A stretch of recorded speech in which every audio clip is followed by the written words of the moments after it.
Eh bien, bonjour et bienvenue pour ce webinaire organisé conjointement entre la CARSAT des Hauts-de-France et l'AFT, intitulé La prévention des écrasements, les risques d'accidents du travail lors des circulations autour du véhicule et des circulations d'attelage de la remorque. Pour le confort de tous, nous vous remercions de bien vouloir éteindre votre webcam, de couper votre micro, de mettre votre téléphone bien entendu en mode silencieux. Tout au long du webinaire, il y aura des temps d'échange et notamment à la fin. Et donc, vous pourrez poser vos questions dans la partie Q&R de Teams. Ce webinaire est bien entendu enregistré et sera disponible en replay. Premièrement, on va vous poser une petite question. Comment allez-vous aujourd'hui? Est-ce que vous allez bien? Est-ce que vous êtes impatient d'en apprendre plus? Fatigué parce que le week-end arrive? Ou alors concentré? Mais promis, vous ne regarderez pas vos mails pendant ce webinaire. Donc vous, normalement, la petite fenêtre pop-up vient d'apparaître et vous pouvez cliquer sur la réponse de votre choix. Très bien, laissez-moi présenter en cette matinée les intervenants qui vont vous accompagner. Tout d'abord, pour l'AFT, Madame Émilie Boulin, qui est responsable prévention et santé et sécurité au travail. Pour la CARSAT, Madame Julie Herbois, qui est ingénieure conseil, Monsieur Jean-Bernard Jacquin, qui est contrôleur de sécurité, et moi-même, Benoît Brochot, contrôleur de sécurité. Je vais vous laisser en compagnie de Jean-Bernard Jacquin, qui va vous présenter la CARSAT. Oui, alors bonjour à chacun. Donc, qui sommes-nous finalement? Bien, nous faisons partie d'une des quatre branches de la sécurité sociale. Je vous rappelle que dans ces quatre branches, on retrouve la branche vieillesse, qui s'occupe notamment des retraites, la branche famille, la branche accident de travail, maladie professionnelle, branche dont nous dépendons, et la branche maladie. Globalement, ben, ça représente une couverture de 19 millions de salariés que nous accompagnons à travers plus de 2 millions d'établissements pour un budget qui est d'environ 13 milliards d'euros par an. Alors, il y a différentes strates dans l'organisation de la branche maladie, de la branche accident de travail et maladie professionnelle. On va retrouver une strate nationale avec la Caisse nationale d'assurance maladie, l'Institut national de recherche et de sécurité, ROGIP. On aura ensuite une strate qui sera au niveau de la région, donc il y a 15 CARSAT, Caisse d'assurance retraite santé au travail. En CRAMLIF, eh bien, il y a donc la Caisse régionale d'assurance maladie d'Île-de-France. Dans les, non pas dom-tom et drom-tom, on dit drom-tom aujourd'hui, on trouve les caisses générales de sécurité sociale. Et au niveau local, donc un peu plus de 100 caisses primaires d'assurance maladie et un service médical de l'assurance maladie. Quelles sont les missions? Ben, la mission de la caisse primaire d'assurance maladie va être d'accompagner, d'indemniser les salariés qui sont blessés suite à des accidents de travail, des maladies professionnelles. Donc, l'accompagnement va se poursuivre jusqu'à la guérison, tout au moins la stabilisation de l'état du salarié.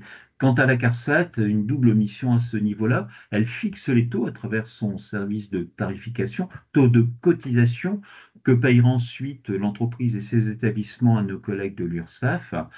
Et en ce qui concerne donc le service prévention, CARSAT, le service prévention a pour mission bien justement de déployer tout outil pour mieux prévenir le risque professionnel, c'est-à-dire le risque d'accident de travail, maladie professionnelle, pour faire court, de faire feu de tout bois, pour faire avancer la prévention d'entreprise et la santé au travail des salariés. Alors, les ingénieurs et contrôleurs viennent du monde de l'entreprise, monde industriel, bâtiments, travaux publics notamment. Ce sont des agents qui sont assermentés, qui sont soumis à un devoir de discrétion, donc un secret professionnel. On dispose d'un droit d'entrée en entreprise. Autrement dit, si vous nous refusez l'accès, eh bien c'est un délit d'entrave qui peut être condamné devant les tribunaux. Notre mission, c'est une mission d'accompagnement, de conseil, mais dans certains cas de contrôle en entreprise, afin de prescrire toute mesure justifiée de prévention. On parle bien de mesures justifiées de prévention, donc qu'il y ait ou qu'il n'y ait pas un texte réglementaire eh bien, ce n'est pas forcément capital pour nous, dans la mesure où il y a une notion de risque, on peut prescrire cette mesure justifiée de prévention. Et on dispose également de moyens d'incitation, donc d'un accompagnement financier à travers différents types d'aides financières et des dispositifs de majoration de taux de cotisation par le truchement d'injonction, mais également des possibilités de minoration du taux de cotisation. Vous retrouverez toutes ces informations sur le site CARSAT, hein, donc CARSAT Hauts-de-France, que je vous invite à consulter ou à découvrir si ce site est inconnu. Émilie, je te laisse la parole.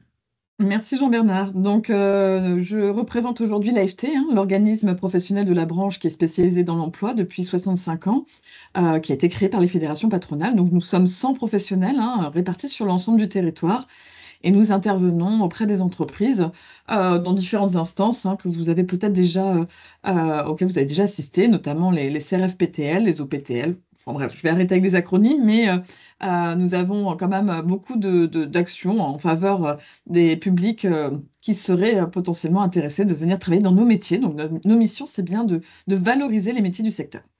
Aujourd'hui, il y a aussi tout un tas de ressources pédagogiques, hein, pour lesquelles nous sommes missionnés et que je vais vous présenter très rapidement. Donc, tout un tas d'outils, hein, qui sont sur le site de l'AFT, bien sûr. Donc, sur la slide suivante, vous avez donc des outils pour vous aider à recruter et à vous préparer aux mutations, hein. Je pense notamment à un gros programme qui s'appelle Ambassadeur de l'emploi, hein. Il y a aussi des outils pour accompagner sur le thème de la RSE avec éthique. Tisser pour l'accompagnement des type GPEC, des compétences des exploitants, hein, et prévenir effectivement la perte de compétences liées par exemple à des départs en retraite. Itinéraire égalité qui est aussi une boîte à outils, hein, que vous retrouvez en ligne, hein, et qui vous donne des tutos, des conseils pour féminiser les emplois de nos métiers. Et puis concernant ce qui relève aujourd'hui de la prévention des risques pro, différents outils, hein, sur notre site toujours, avec notamment des outils dédiés à la prévention des conduites addictives, des outils permettant de synthétiser aussi tout ce qui peut vous accompagner dans l'évaluation des risques professionnels, et puis HandiPro pour ceux qui effectivement sont plus sur de la prévention tertiaire et qui souhaiteraient accompagner des salariés en difficulté. Voilà, donc je reste à votre disposition, bien entendu, si vous avez des questions après ce webinaire. Merci Émilie. Passons maintenant au sommaire de ce webinaire. Nous allons commencer par quelques définitions, puis je vous présenterai le travail réalisé en commun entre la CARSAT et l'AFT. Nous enchaînerons avec les principaux facteurs de risque avant de vous présenter les solutions dans le comment agir, et nous terminerons bien sûr avec quelques supports de présentation. Je redonne la main donc à Jean-Bernard pour les définitions.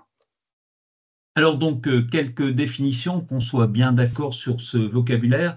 L'ensemble poids lourd, hein, l'ensemble semi-remorque, hein, est composé d'un ensemble de tractions, c'est-à-dire la cabine évidemment, et puis tout le système de motorisation. Et derrière, on a donc la caisse ou la remorque. Les deux éléments sont reliés ensemble par une articulation. S'il n'y a pas d'articulation, c'est-à-dire que si la caisse est directement posée sur le châssis du véhicule, on n'est pas sur un semi-remorque, mais sur un porteur, hein. Donc c'est quand même une différence importante à faire. Alors comment se passe l'articulation? On va retrouver au niveau de la remorque un dispositif d'attelage. Alors, il y a un certain nombre de vocabulaire, hein, pour cet axe d'attelage. On va retrouver également parfois la désignation de pivot d'attelage, de cheville d'attelage. Si vous avez des notices internationales, on parle de kingpin, c'est-à-dire la cheville ouvrière. Et on peut également trouver le vocable de broche d'attelage. Alors ça, c'est bien pour la remorque. Pour le tracteur, on a cette pièce un peu en forme de fer à cheval, qui est une sellette d'attelage. On peut retrouver également la désignation de plateau d'attelage ou parfois de king wheel, ce qui se traduit par sellette d'attelage par nos amis anglo-saxons. Quelles sont les différentes phases d'attelage, hein, quelles sont les différentes différents points lors d'une opération d'attelage, eh bien, le chauffeur va reculer avec sa remorque avec son tracteur sur la remorque pour assurer l'accrochage. Et donc, il va accrocher le pivot d'attelage sur sa sellette. Quand cette accroche est faite, eh ben, il va faire un essai de traction pour s'assurer que l'accroche est correcte. Ensuite, normalement, hein, dans le prescrit, il est censé serrer son frein à main, ensuite couper le moteur, descendre de sa cabine. Donc, on peut rappeler que la descente de cabine est censée se faire par 3 points d'appui. Deux mains, un pied ou deux pieds, une main. On sait qu'il y a quand même de nombreux accidents à ce niveau-là parce que le chauffeur descend plutôt en sautant de la cabine jusqu'au sol. Il va être amené ensuite à circuler autour du véhicule pour remonter les béquilles. Donc, il remontera les béquilles de façon manuelle à l'aide d'une manivelle ou en automatique avec des systèmes d'assistance, hein, qui peuvent être notamment électriques. Il va être amené dans un cinquième temps à monter sur cette zone d'attelage, donc la zone entre la cabine et la remorque pour brancher les flexibles de frein. Donc, dans un premier temps, il va brancher un flexible dit main jaune, hein, qui va être un système de commande pneumatique du dispositif de freinage remorque, et ensuite un système main rouge, qui est un autre système pneumatique qui est relié au compresseur qui envoie l'air dans les réservoirs d'air comprimé de la remorque. Et le branchement de cette main rouge va ouvrir les freins, donc libérer le système de freinage remorque. Il terminera par libérer le système de freinage remorque. Alors, on le verra par un système autonome, hein, parce que parfois, des remorques les plus récentes sont équipées d'un système autonome qui ressemble un peu à un bouton d'arrêt d'urgence. Et il libérera ensuite les roues qui peuvent être calées par des systèmes de blocage de roues semi-auto ou auto, ou tout simplement manuels à travers des cales. Très bien, merci Jean-Bernard. On va passer maintenant au travail que nous avons mené entre la CARSAT et l'AFT. Tout d'abord, on part d'un constat. 9 accidents sur 10 surviennent lorsque l'ensemble poids lourd est à l'arrêt. C'est ce que nous dit le D de l'INRS, le 6095. Ensuite, une répétition d'accidents mortels et d'accidents graves de type écrasement en phase d'attelage et ou de dételage. Dans la base épicéa de l'INRS, nous en avons noté plus d'une vingtaine d'accidents mortels dans ce cas-là. Sur les années précédentes, récentes, plus de 6 accidents mortels ont été recensés dans notre région en CARSAT des Hauts-de-France, ce qui a engendré bien sûr une volonté commune de se mobiliser face à cette problématique. Le sujet étant remonté chez nous dans le cadre d'une action régionale logistique et des réunions de référents logistiques en interne à la CARSAT des Hauts-de-France. Et nous avons décidé de nous rapprocher de l'AFT qui avait déjà commencé à travailler sur ce sujet. Les objectifs, c'était bien sûr de déployer, informer, sensibiliser, non seulement au niveau des CARSAT, mais aussi au niveau des entreprises et des salariés. Comment? Eh bien, en créant des supports tels que une brochure que vous allez voir tout à l'heure ou ce webinaire auquel vous participez aujourd'hui. À destination de qui ces brochures et ce webinaire? Des préventeurs de la CARSAT, mais aussi bien sûr des entreprises et des formateurs. Nous sommes intervenus également dans des clubs d'entreprises de la région des Hauts-de-France, transport routier de marchandises ou logistique. On a créé une équipe que je vous ai présentée tout à l'heure, sollicité l'AFT, nous en avons déjà parlé, et nous avons sollicité aussi des membres des comités techniques régionaux, donc les CTR, pour leurs conseils et leur avis, puisque eh bien, la CARSAT est une entité paritaire. L'analyse de la sinistralité, c'est-à-dire nous avons analysé les 6 accidents graves et mortels qui sont déroulés dans notre région récemment. Nous avons analysé aussi toutes les entrées épicéa qui concernaient le sujet. Si vous ne le savez pas, épicéa, ça veut dire étude de prévention par l'informatisation des comptes rendus d'accidents. C'est une base de l'INRS dans lequel on va trouver des récits d'accidents du travail. Et pour aller plus loin, on s'est dit que ce n'était pas assez. Et donc, nous avons déployé un questionnaire dans des entreprises.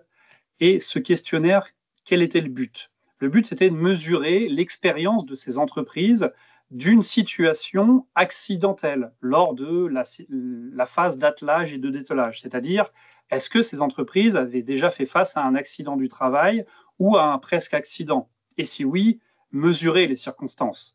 Donc, les équipements, des tracteurs et des remorques, la formation des salariés, l'organisation du travail ou l'organisation de la sécurité. On a déployé ce questionnaire dans plus d'une quinzaine d'entreprises réparties entre les Hauts-de-France et la Bretagne. Suite à toutes ces informations, les questionnaires, les épicéas et l'analyse des accidents du travail, on a regroupé le récit des situations accidentelles en 3 grandes situations que je vais vous exposer maintenant. Premièrement, une situation classique. L'ensemble bouge et le conducteur est écrasé entre les 2 véhicules. Prenons le récit de Monsieur X. Une remorque bleue est garée dans un centre logistique à quai. Monsieur X, qui est conducteur du tracteur bleu, doit venir la chercher et l'atteler pour pouvoir la livrer chez un client. Donc, il se rend sur le site logistique, fait marche arrière avec son tracteur et vient se mettre en face de cette remorque. Puis, il descend de sa cabine pour se rendre entre le tracteur et la remorque dans la zone d'attelage afin de connecter la main rouge et la main jaune. Il a oublié de serrer son frein à main. L'ensemble poids lourd se met alors en mouvement sous l'effet de la pente. Monsieur X saute, essaie de courir pour atteindre sa cabine afin de serrer son frein à main. Malheureusement, il n'y arrive pas et il mourra écrasé entre le camion bleu et un camion voisin, ici matérialisé en rouge. Deuxième situation, similaire, mais cette fois-ci ne se déroulant pas dans un centre logistique, mais bien en pleine rue, puisque certaines remorques sont garées en pleine rue sur des voies de circulation.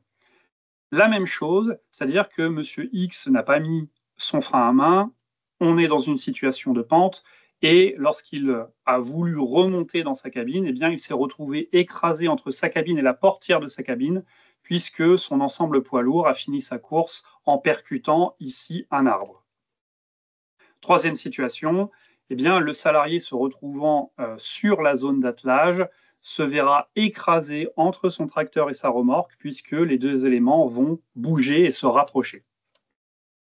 L'étude des résultats des questionnaires maintenant. On s'est rendu compte que sur toutes les entreprises interrogées dans nos questionnaires, 62% de ces entreprises avaient déclaré avoir eu l'expérience d'un accident du travail ou d'un presque accident. Dans 16% des cas, un accident, et dans 46% des cas, un presque accident.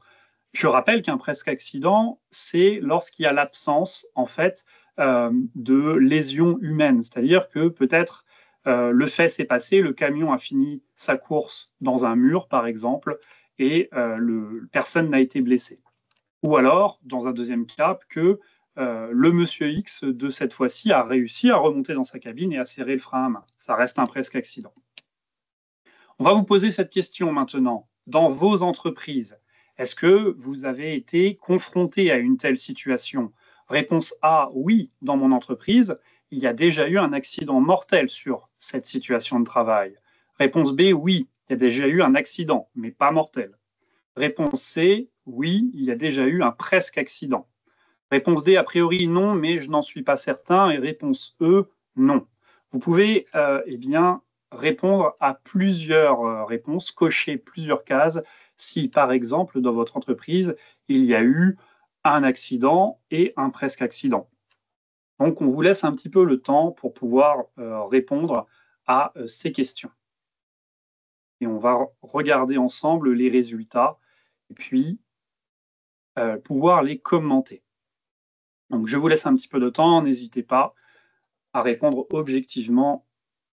On a déjà 7 réponses sur la 50aine de participants.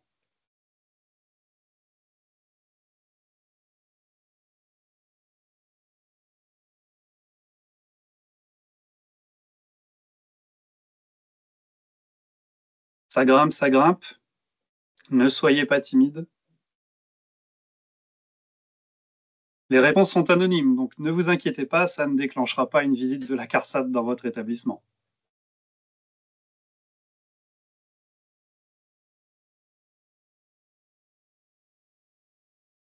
Donc les résultats sont partagés pour l'instant. On a un petit peu d'accidents mortels, 14%. On a des accidents, 29%, donc près d'un tiers. On a un tiers de non aussi, donc un tiers dans les entreprises où il ne s'est rien passé. Très bien. Je vais poursuivre. Sur les entreprises que nous avons interrogées, 62% des entreprises que nous avons interrogées, eh bien, ont déclaré avoir eu l'expérience d'un accident du travail ou d'un presque accident. Donc, nous avons analysé ces accidents ou ces presque accidents. Et on s'est rendu compte que dans 100% des cas, eh bien, il y avait une présence de pente. Dans 100% des cas, il y avait un frein de parking qui était desserré. Et dans 100% des cas, des presque accidents et des accidents non mortels, les avertisseurs sonores d'oubli de frein de parking ou visuel n'avaient pas été perçus par la victime. Toujours dans ces résultats, on s'est rendu compte que 75% des salariés concernés par ces opérations d'attelage et de dételage n'avaient pas reçu de formation spécifique à la sécurité pour ces opérations attelage-dételage. On leur avait expliqué comment ça se passait, mais on n'avait pas fait le point sur les risques encourus et sur les moyens de prévention encourus. On va maintenant vous présenter les facteurs de risque. Et une nouvelle fois, je laisse la main à Jean-Bernard. Merci Benoît. Donc dans les facteurs de risque, on va trouver de manière traditionnelle de l'organisation, de la technique, de l'humain. Alors déjà au niveau de l'organisation, eh bien, on va parler de l'environnement d'entreprise, ce qui est peut-être installé sur un terrain en pente, comme on l'a vu, ce qui est quand même un élément important dans la survenance de ce type d'accident. Donc, la conception des parkings, des quais où justement on va pouvoir retrouver des pentes, et sur des pentes qui sont malheureusement dans la mauvaise inclinaison, ce qui va favoriser, comme on le voit sur le petit schéma de droite, la possibilité à la remorque de venir pousser le tracteur. On va pouvoir également évoquer l'absence de local pour l'accueil du chauffeur, ce qui fait que le chauffeur, euh, dans pas mal de cas, va rester dans sa cabine et gardera le moteur en fonctionnement. On a tous vécu ça en hiver quand on est dans sa voiture. Au bout de quelques temps, il commence à faire bien froid et on rallume le moteur pour avoir un peu de chauffage. Donc ça peut être le cas du chauffeur qui attend sa livraison en hiver, mais il peut également laisser tourner son moteur pour avoir au contraire en été de la climatisation. Tout ça, ça va générer quoi? Ça va générer l'absence de déclenchement automatique du frein parking, qui pourrait se déclencher à la coupure moteur et qui pourrait également ne pas se déclencher si on n'a pas les options supplémentaires sur le tracteur, notamment la mise en place à travers l'ouverture de porte d'un dispositif qui vient actionner le frein de parking automatiquement. Vas-y Benoît, tu peux. Alors on va voir dans d'autres, également dans un autre cas de facteur organisationnel, ces changements de véhicules, puisque des chauffeurs sont amenés à changer régulièrement de type de tracteur, de par le fret qui doit être transporté, de par les tournées qui doivent être effectuées, et les tracteurs peuvent avoir différents niveaux d'équipement. On peut retrouver du frein automatique. On va retrouver peut-être le lendemain pour ce chauffeur un équipement qui sera plutôt un frein de parc manuel. On va retrouver également la disposition des signaux d'alerte qui sera peut-être un peu différent d'un jour à l'autre en fonction du type de tracteur utilisé. On va avoir des voyants ou plutôt un signal sonore également qui va changer d'un tracteur à un autre. Ce qui veut dire que ça peut créer des risques d'oubli, de perturbation de conduite pour le chauffeur et quelque part favoriser le non-serrage du frein de parc, notamment si c'est un frein de parc manuel, puisque ce type de frein de parc, si on ne l'actionne pas, il ne va pas se mettre en œuvre tout seul. Dans les facteurs techniques, on pourra parler de l'absence de dispositifs anti-oubli de frein de parc. Je vous parlais par exemple de l'ouverture porte-chair conducteur qui n'est pas équipé de cette option anti-oubli. Et donc, si j'ouvre la porte, le frein de parc s'actionne seul. Ou au contraire, ça va être également une possibilité de chantage.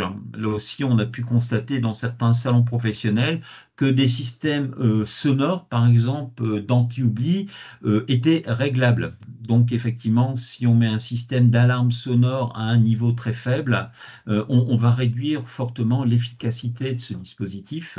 Ça va être l'inéquation également de ce type d'alerte anti-oubli avec l'environnement de travail.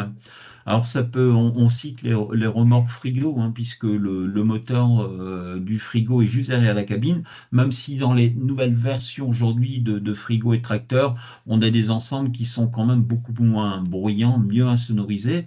Mais on va également avoir parfois des tournées qui passent par des complexes industriels où il y a relativement des niveaux de bruit importants à l'extérieur, voire sur des chantiers de bâtiments de travaux publics. Et ce bruit de l'environnement va venir masquer, dans certains cas, des alarmes sonores, notamment en cas de non-action sur le frein. Ce sera, comme je vous l'ai dit, l'absence de frein de parc automatique, hein. Si on est sur un frein de parc manuel, encore une fois, si on ne l'actionne pas, eh bien rien ne se passera. On pourra retrouver également des zones d'attelage relativement exiguës, difficiles d'accès. C'est le cas la plupart du temps avec les remorques frigo, où le chauffeur doit venir, hein, vous le voyez sur l'illustration, brancher cette main jaune et cette main rouge. Et comme l'espace est relativement exigu, si jamais la remorque se met en mouvement, il aura très très peu de temps pour se dégager et éviter l'écrasement. Dans les facteurs techniques, on va retrouver l'absence, côté remorque, cette fois-ci, de système autonome. Tout à l'heure, je vous parlais de système autonome de la remorque, hein. On voit ces dispositifs de commande qui ressemblent un peu donc à ces boutons d'urgence qu'on a sur le bas de caisse remorque. Ça va être également l'absence de dispositifs d'immobilisation de la remorque, du système poids lourd. Alors ça va être du génie civil avec, c'est la photo complètement sur votre droite, l'absence de dispositifs de calage de roues en semi-auto ou en auto, ou alors simplement la non mise en place des cales. Dans l'absolu, chaque chauffeur a embarqué avec lui dans sa remorque des dispositifs de cale. Bon, malheureusement, on constate souvent que ces cales ne sont pas utilisées pour bloquer les roues de la remorque. Dans le facteur humain. Alors, dans les facteurs humains, la liste pourrait être longue, mais on peut citer l'événement non prévu, hein, qui vient interpeller le chauffeur. Ça peut être un accident, un événement soudain sous la route, hein, un obstacle ou autre, hein, qui vont amener donc le chauffeur à descendre parfois précipitamment du véhicule. Dans les analyses d'accident, on se rend compte que souvent les 3 points d'appui dont je vous parlais tout à l'heure sont pas respectés. Le chauffeur a tendance à plutôt sauter du marchepied directement au sol, ce qui génère aussi souvent des accidents. Mais en tout cas, cette descente que je vais qualifier de précipitée peut générer l'oubli du frein de parc, notamment encore si on est sur les anciennes versions de frein de parc manuel. Ça va être également la présence de distracteurs. Donc distracteur, bien c'est la personne qui est embarquée, hein, avec qui on est en pleine discussion. Ça va être la radio avec le match de foot, voilà, qui capte l'attention du chauffeur. Ce qu'on ne devrait pas noter, ce qu'on ne devrait pas constater, mais qu'on constate tous, hein, je crois, très régulièrement, le port d'écouteurs, voire l'utilisation du téléphone au volant, y compris, vous voyez, par les professionnels de la route. Donc tout ça, ça peut venir couvrir les signaux sonores d'alerte, générer ce qu'on appelle l'hypovigilance, donc une baisse de vigilance, ainsi que favoriser donc la non-application des consignes de sécurité. Et moi, bon, je me rappelle d'une analyse d'accident où le chauffeur qui était en tournée m'expliquait que ce jour-là, il était devant son volant, mais son petit garçon se faisait opérer. Et il me disait, voilà, j'étais là physiquement, mais mon esprit était avec mon petit garçon au niveau du bloc opératoire, et j'étais pas concentré. Mais bon, à mon sens, cette personne n'aurait pas dû prendre la route ce jour-là. Mais bon, il y avait des contraintes de clients, d'entreprises et autres. Donc, ce sont, vous voyez, des facteurs humains importants. Voilà, Émilie, je te renvoie la parole. Merci Jean-Bernard. Donc, du fait de l'identification de tous ces facteurs, hein, de risque, on a bien entendu des mesures, hein, qui en découlent. Mesures que vous avez déjà peut-être vous-même identifiées ou mis en œuvre dans votre entreprise. On vous propose un petit sondage parce que c'est vrai qu'il y a plusieurs actions que vous avez déjà évoquées, certains d'entre vous dans les entreprises, avec en premier lieu la sensibilisation, le rappel des consignes aux différents conducteurs. Pour certains, la mise en place de ces dispositifs de calage, de roues. Pour d'autres, une vraie réflexion en interne sur les options de sécurité sur les véhicules. Ou pour ceux qui ont pu faire de la conception de bâtiments, une intégration dès la conception des sols en pente dans votre entreprise. Donc, par rapport à ce sondage, l'idée, c'est effectivement que pour beaucoup, la question de la sensibilisation est un axe qui revient de manière assez prépondérante. Et puis, la recherche d'options aussi en deuxième position. Et le calage de roues, bien entendu. Donc, on va vous proposer différents exemples de mesures un peu identiques, et puis d'autres. Mais ce qui est vraiment aussi important avant d'engager toutes vos démarches de prévention, c'est bien qu'au niveau de l'entreprise, chaque acteur de l'entreprise, sous l'impulsion de la direction, intègre dans son travail cette idée de prévenir ce risque. C'est bien effectivement une démarche collective qui est proposée. Et puis, comme on l'a évoqué, que les mesures puissent se baser sur 3 niveaux d'action, technique, organisationnelle et humaine, comme Jean-Bernard l'a déjà évoqué.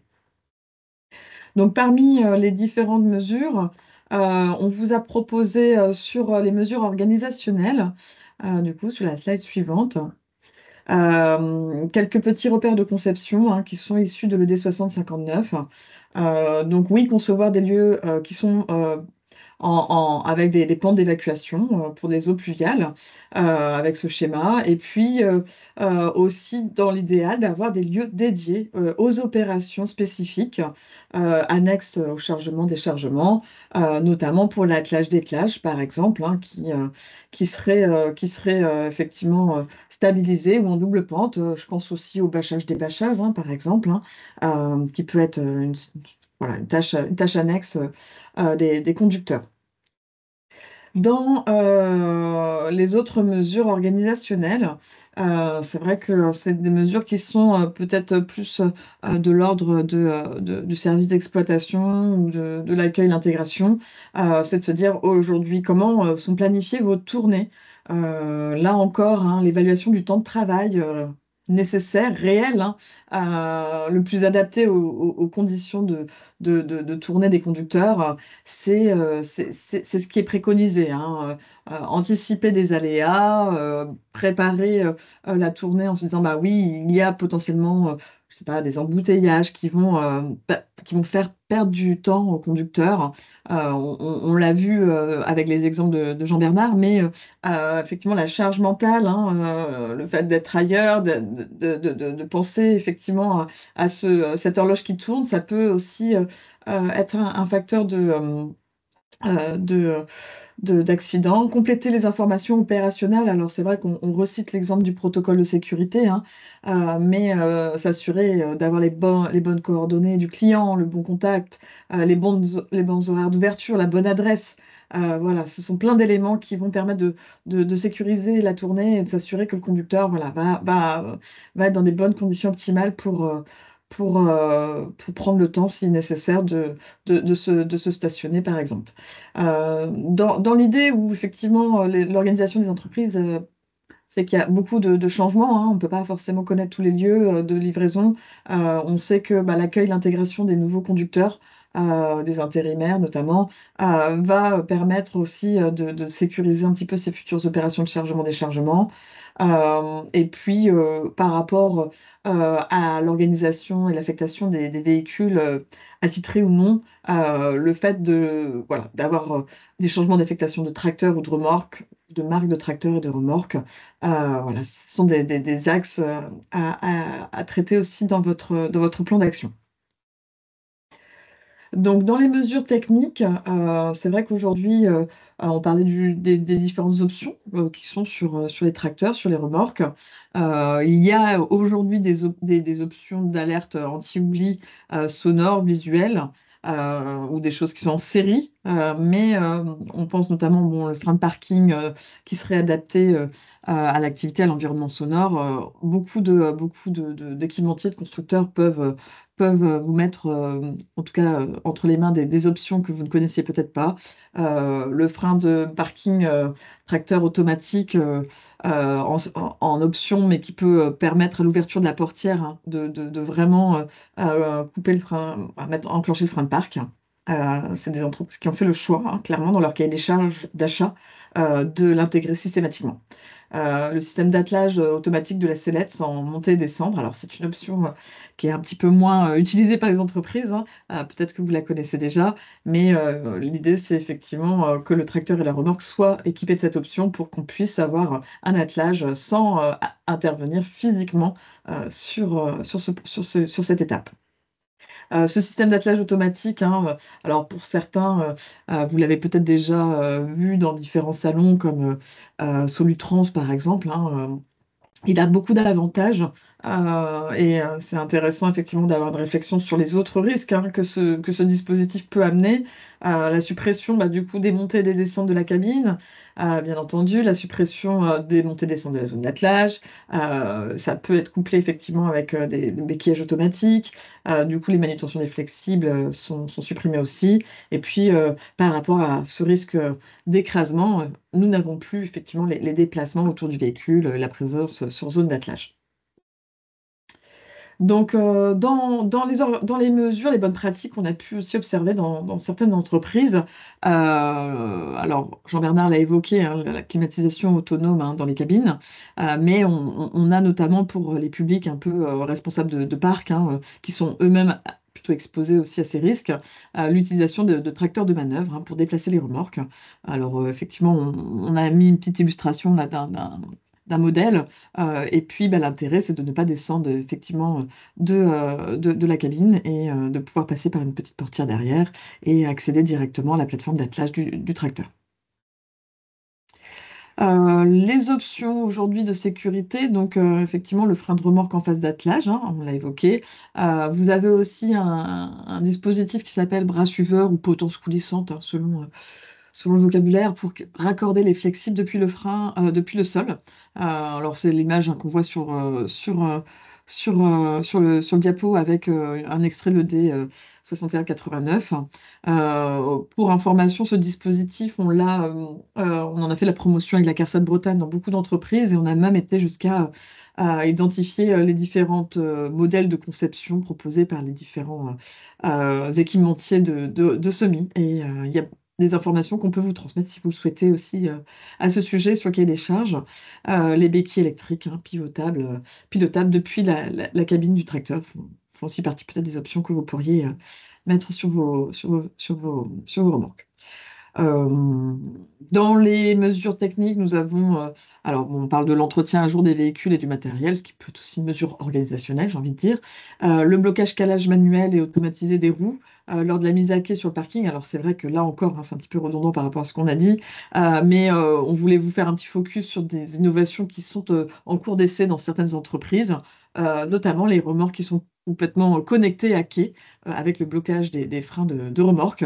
Là encore, si vous avez besoin d'informations, n'hésitez pas à revenir vers nous. On n'a pas volontairement mis la marque des remorques qui propose ça, mais on peut le proposer. Bon, en tout cas, il le propose en seconde monte sur n'importe quel type de semi-remorque. L'idée, c'est juste effectivement que les quais soient équipés d'un système de Bluetooth pour que vos Bluetooth ou Wi-Fi, excusez-moi, Wi-Fi, pour que les remorques se bloquent systématiquement euh, avant que le cariste ait déclenché le déverrouillage des remorques. Voilà. Donc, un facteur de réussite, toujours, c'est vraiment, je pense, le point le plus important parce que ces solutions, on les connaît toutes un petit peu, mais finalement, pour qu'elles soient mises en œuvre dans votre entreprise, il faut bien à un moment une validation de la direction de l'entreprise qui va donner le go-no-go aussi sur les budgets. Le service prévention a tout un intérêt aussi à mettre en évidence hein, les coûts et les enjeux liés autour de ces risques. Le service achat, bien entendu, hein, c'est vrai que quand vous avez un responsable achat qui comprend les enjeux et qui est prêt à ouvrir ce cahier des charges d'achat pour se dire, OK, bon, alors peut-être qu'il y a des options qu'on pourra enlever pour se payer des options de sécurité qui sont citées. Et puis, bah, bien sûr, les opérateurs du terrain. Quand aujourd'hui on réfléchit à ces options, consulter les conducteurs, les formateurs qui utilisent au quotidien ces véhicules, c'est aussi la base hein, pour s'assurer que on a bien ciblé les besoins et bien compris quelles étaient leurs attentes et qu'est-ce qui fait qu'aujourd'hui ils utilisent ou n'utilisent pas certaines des options proposées notamment.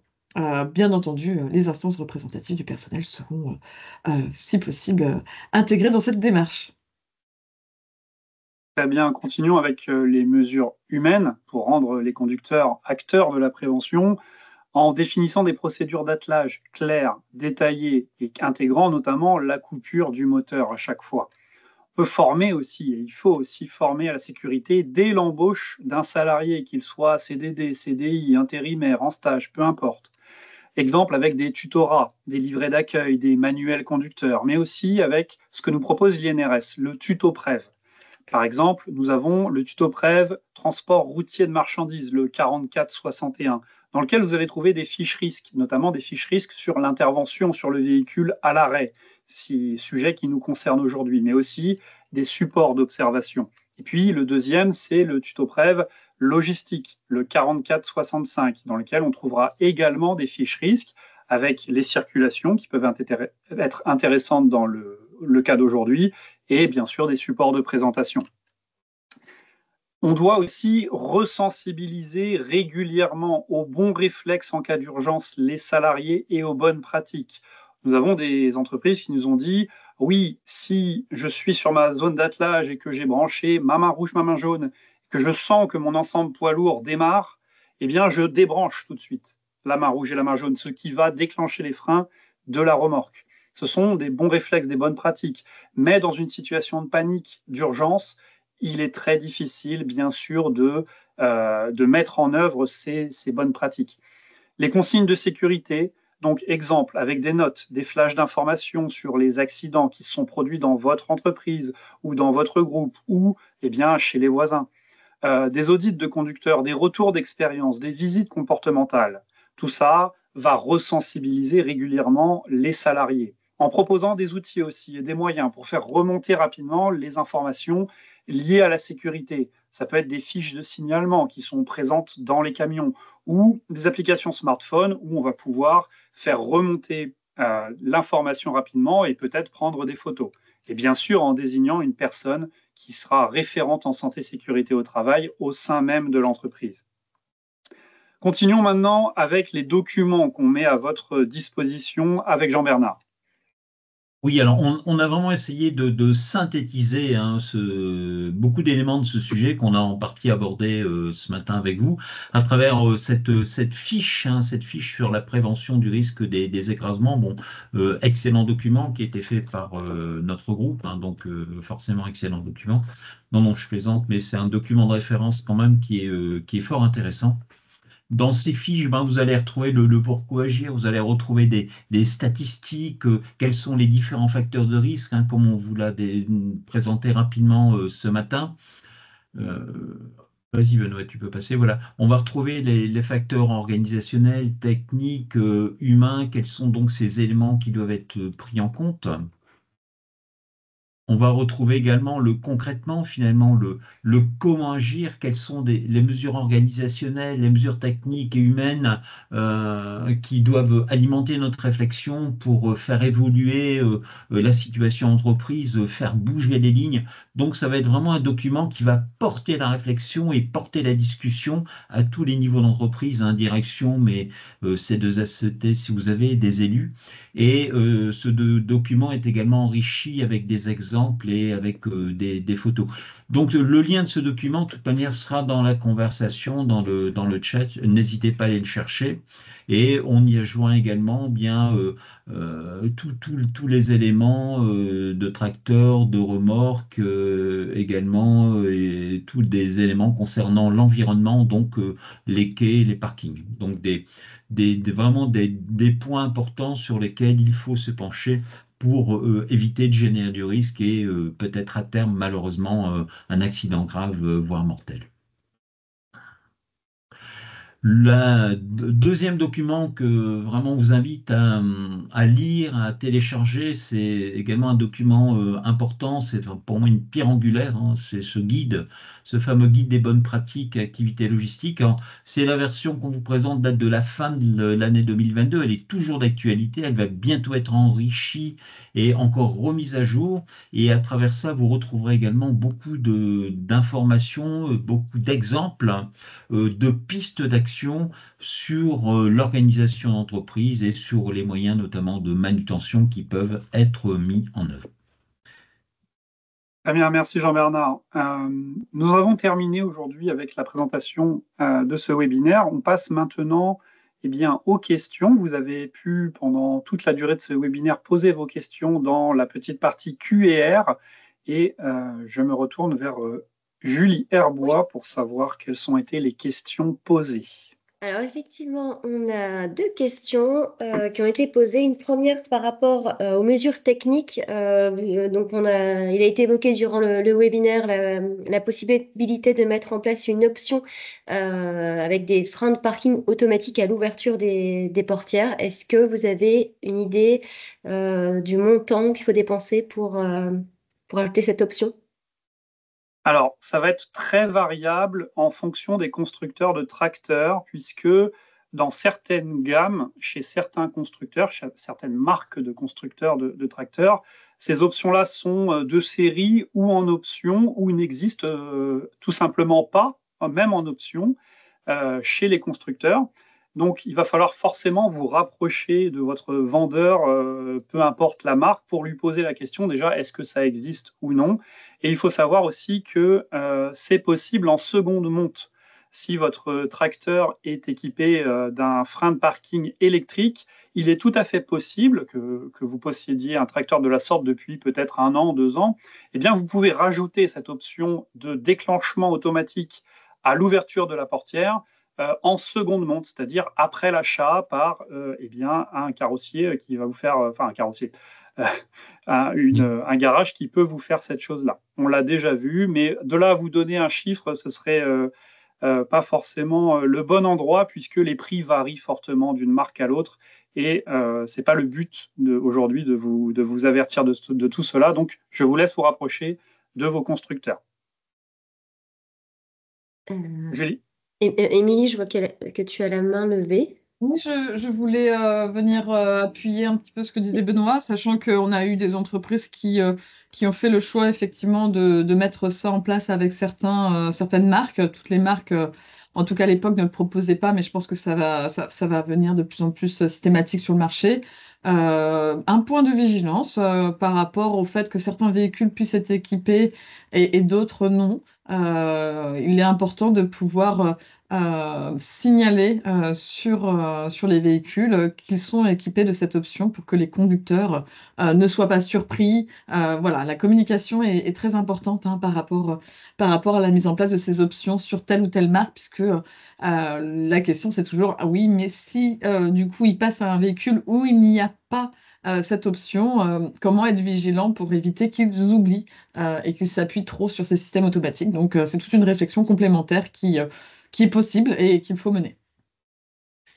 Merci Émilie. Alors on a une seconde question qui est plutôt en lien avec les mesures humaines et notamment le volet formation.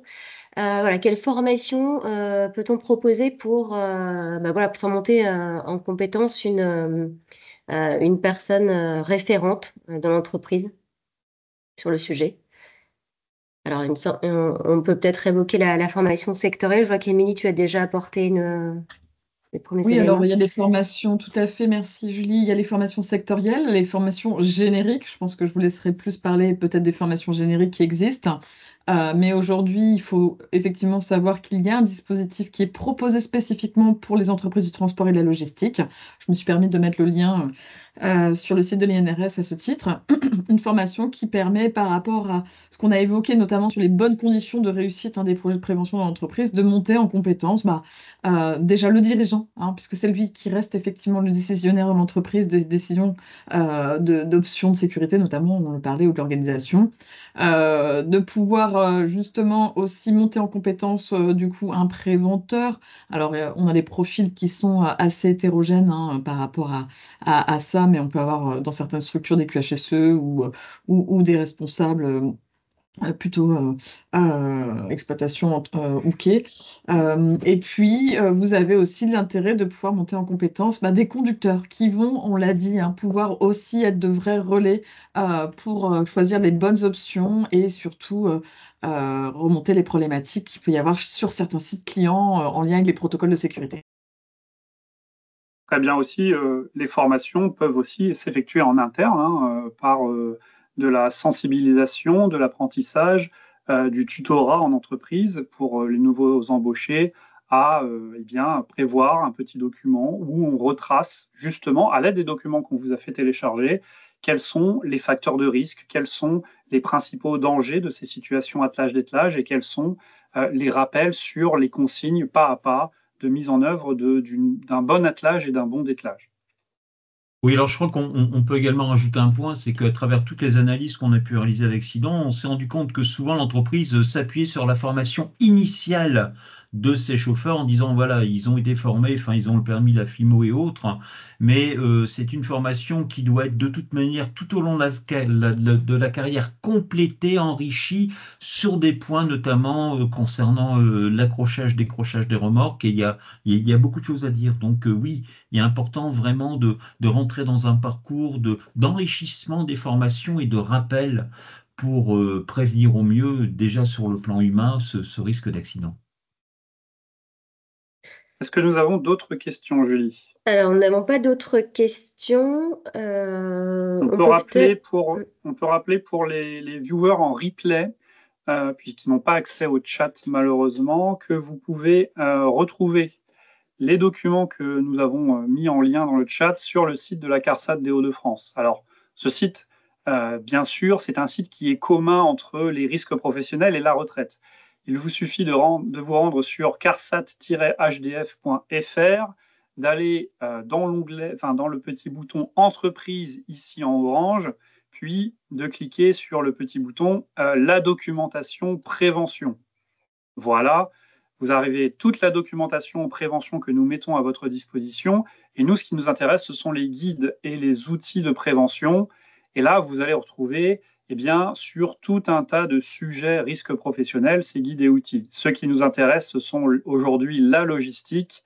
Et là, on retrouve à la fois le guide des bonnes pratiques logistiques et la fiche risque des bonnes pratiques pour l'attelage et le dételage des remorques que nous vous avons présenté aujourd'hui. J'en profite d'être sur le site de la CARSAT pour peut-être venir en amont d'une question qui arrivera peut-être après. Si vous vous intéressez aux aides financières, vous allez toujours sur Entreprise et nous avons Découvrir les aides financières de la CARSAT ici. Et là, il y a une page qui va vous présenter les 3 grandes aides financières de la CARSAT en fonction de votre entreprise. Un premier onglet, quelle aide financière pour mon entreprise? Est-ce que c'est une entreprise de moins de 50 salariés, de moins de 200 salariés? Dans quel cas, vous aurez accès soit aux subventions prévention, soit au contrat de prévention, ou le nouveau FIPU, la subvention prévention des risques ergonomiques. Tout est inscrit sur le site internet, vous avez toutes ces informations. Et si vous souhaitez nous contacter, vous avez un petit bouton orange ici, nous contacter, qui déclenchera votre outil email et vous pourrez envoyer un message à notre secrétariat des risques professionnels. N'oubliez pas, lors de ce contact, de bien préciser votre numéro de SIRET afin que nous puissions vous identifier et transmettre ce message au contrôleur de sécurité en charge de votre entreprise géographiquement. S'il n'y a pas d'autres questions, Julie? Non, pas d'autres questions. Non. Eh bien, nous pouvons vous proposer un dernier petit sondage avant de vous quitter et de vous souhaiter un bon appétit. Sur quelle thématique vous intéresse finalement pour les prochaines communications de la CARSAT? Est-ce que vous souhaitez, vous êtes friand de conseils sur les risques professionnels, ou est-ce que vous voulez avoir des conseils sur la conception des lieux et des situations de travail, ce qu'on appelle la CLST? Demain, peut-être que vous avez en projet de construire votre bâtiment. Sur l'offre de formation ou sur les accompagnements financiers, ou enfin l'accès aux productions documentaires proposées par l'INRS ou la CARSAT. Bien entendu, vous pouvez cliquer sur cocher plusieurs des cases si cela vous intéresse. Je vous laisse quelques secondes.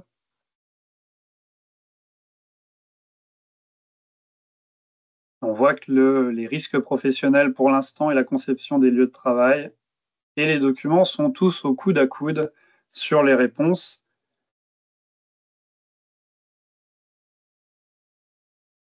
Ce qui va nous permettre, nous, d'orienter notre communication derrière.